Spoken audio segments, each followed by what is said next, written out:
Baik, assalamualaikum warahmatullahi wabarakatuh. Jumpa kembali di praktikum grafika komputer pertemuan 2 di minggu kedua.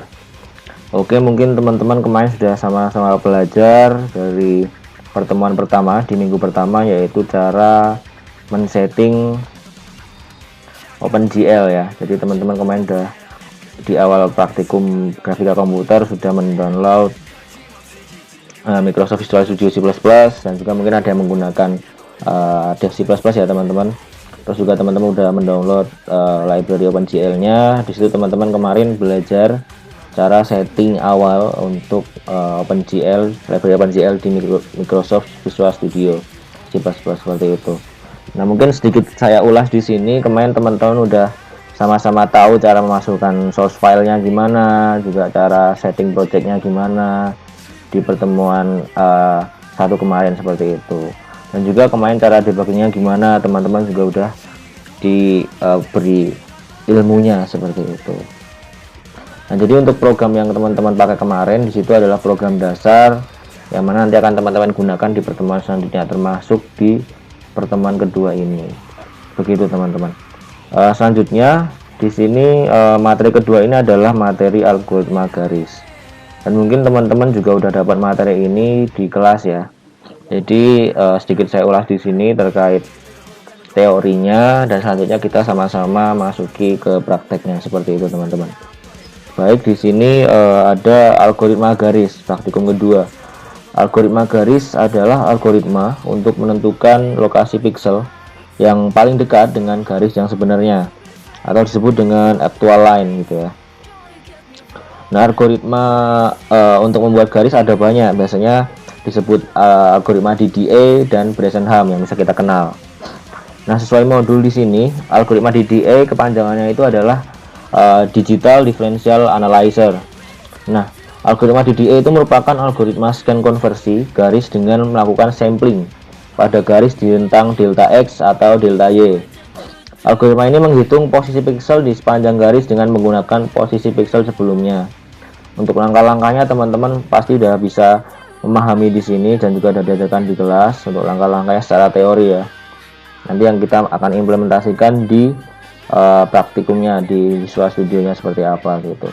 Lalu yang kedua ada algoritma Bresenham.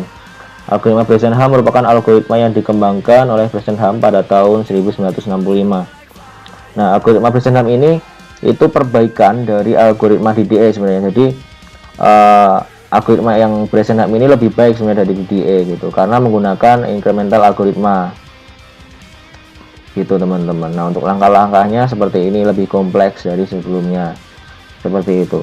Itu untuk teori intinya seperti apa dari algoritma garis. Nah, mungkin juga teman-teman kemarin udah belajar tahapan-tahapan pembangkitan garis dari algoritma DDA dan Bresenham di pretestnya seperti itu ya teman-teman, yang udah teman-teman kumpulin semua.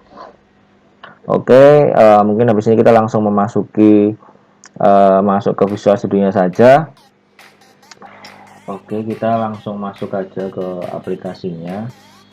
Hanya kita langsung buat aja project barunya ya untuk pertemuan 2 ini.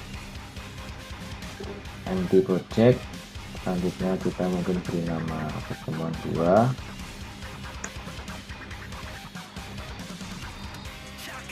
Pertemuan 2, oke, langsung masuk ke source file. Kita langsung add new item aja, sama seperti yang udah diajarin di pertemuan pertama kemarin. Kita beri nama pertemuan 1 per 1 aja gitu. Mohon maaf per 2 ya.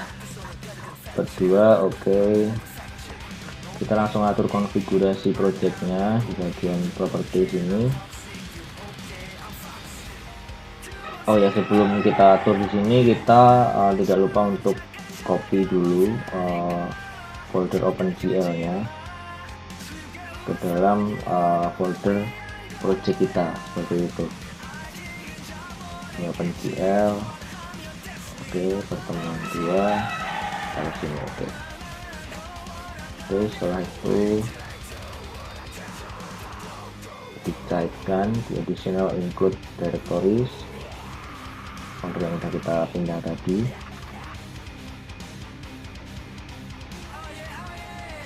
Teman-teman udah paham lah ya bagian ini.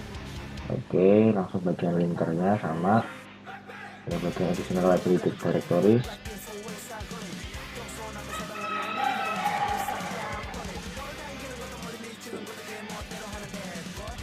Oke, dan ini bagian input juga tidak lupa ya teman-teman ya, groot 32.lib, grow 32.lib, dan OpenGL 32.lib seperti itu. Langsung di apply. Oke, seperti yang sudah saya jelaskan di awal tadi, kita menggunakan program yang itu program dasar kita untuk mengerjakan di praktikum Grafom di pertemuan selanjutnya, yaitu kita menggunakan file praktikum .cpp yang disediakan ya teman-teman. Di bagian sini kita mungkin langsung kopas saja untuk mempersingkat video. Teman-teman juga saya harap bisa langsung ngoding secara manual tanpa kopas ya, biar teman-teman juga bisa paham seperti itu. Jadi dianjurkan sebenarnya untuk langsung diketik aja manual seperti itu tanpa kopas. Oke, di sini udah sama seperti yang diminta di modul. Selanjutnya kita langsung buka modulnya saja teman-teman. Oke, di bagian sini kita mungkin bisa aplikasikan dulu untuk algoritma garis yang bagian DDA ya, atau Digital Differential Analyzer. Kita pakai dulu yang DDA dulu. Oke teman-teman, sebenarnya di sini tinggal ikuti aja panduan yang ada di modul dengan cara mungkin mengubah fungsi ini, fungsi reset seperti itu. Sini sudah lengkap. Itu mungkin kita bisa baca satu persatu ya setelah ini ya. Nah, karena untuk mempersingkat juga tadi saya sudah sempat secara manual untuk mengubah langsung seperti itu. Itu tinggal saya pakai aja di sini untuk yang DDA ya. DDA. Nah, betul untuk yang DDA. Nah, di sini cara bacanya untuk fungsi-fungsinya itu macam-macam teman-teman. Jadi teman-teman juga patut bersyukur karena di sini sudah disediakan komen untuk memperjelas ini fungsi apa aja sih gitu. Nah, pertama di sini ada deklarasi dulu untuk semua headernya apa aja di sini. Gitu. Jadi kita pakai header Windows dan Groot. Selanjutnya di sini, oh ya nih teman-teman perlu diperhatikan juga bagian ini karena di modul tadi sempat tidak ada, jadi saya sempat buatin struct vektor 3 ini ya, struct vektor 3. Ini kalau nggak ada mungkin teman-teman bisa coba juga tanpa ada ini, apakah tetap berjalan atau tidak aplikasinya seperti itu, programnya seperti itu ya. Lalu juga deklarasikan ini define screen width 480. Ini yang perlu jadi bahan fokus teman-teman semua ya. Gitu. Lalu di sini ada inisialisasi variabel untuk transformasi seperti translasi dan rotasi gitu. Rotasi kamera, jadi sudut pandang dari kamera seperti apa. Nah, di sini ada fungsi macam-macam untuk menggambar garis dengan algoritma DDA sudah dijelaskan semua di sini. Lalu ada juga untuk membuat garis koordinatnya seperti itu di bagian ini koordinat titik awal gitu. Terus ya sama juga di sini koordinat juga. Nah, untuk fungsi draw object ini teman-teman bisa diperhatikan bagian ini untuk menggambar objek ya. Lalu untuk mengatur warna juga bisa di sini GL color ini seperti itu teman-teman. Oke, mungkin untuk display juga untuk membuat mengaplikasikan tampilannya yang ada setelah kita running seperti itu ya teman-teman. Oke, mungkin kita bisa langsung aja untuk di running aja program yang sudah kita buat tadi.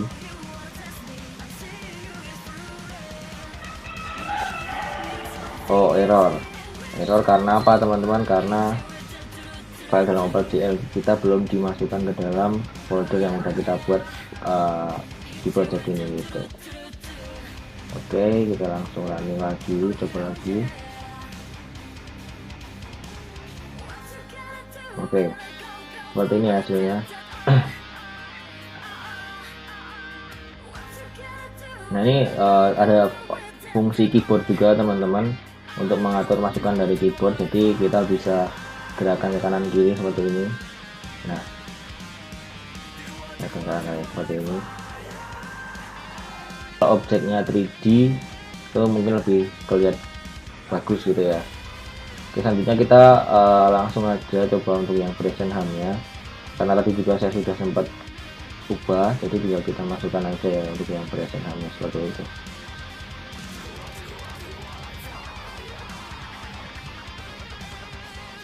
Oke,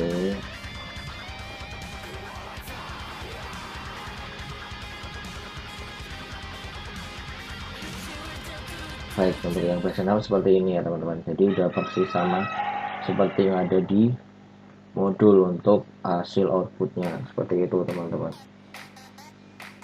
Oke, mungkin itu aja sih gambaran dari praktikum pertemuan 2 ini secara inti dan jelasnya seperti itu.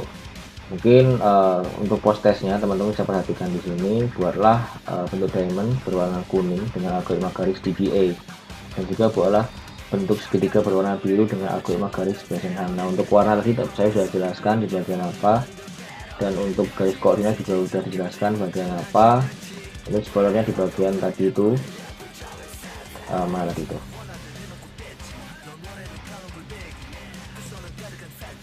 Nah, di fungsinya ya, fungsi DDA nya gitu.